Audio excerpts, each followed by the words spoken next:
నేను మనిషి జీవితం పేపర్తో పోలుస్తా. అవునా, ఎలా? ఇది లైక్ హ్యూమన్ లైఫ్ అన్నమాట. ఓకే. మనం ఏమనుకుంటాం, మన లైఫ్ చాలా ప్రశాంతంగా ప్లెయిన్గా ఎలాంటి కష్టాలు లేకుండా ఉండాలి అనుకుంటాం మనం. కానీ ఒక్క ప్రాబ్లం వచ్చినా నిలబడలేం, అవును, పడిపోతాం.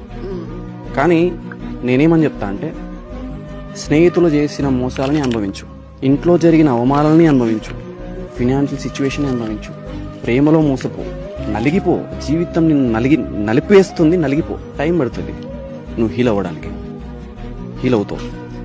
కానీ దీని తర్వాత నువ్వు ఇచ్చే స్టాండప్ ఉంటుంది చూసావా, ఎంత స్ట్రాంగ్ ఉన్నావు అంత స్ట్రాంగ్ ఉంటావు. జీవితం నేను ఎంత నలిపేస్తుందో అంత నలిగిపో. జీవితం నలిపేది నీకోసమే, నీ స్ట్రాంగ్నెస్ కోసం, నువ్వు నిలబడడానికే. సో నలిగిపో, అదే మంచిది.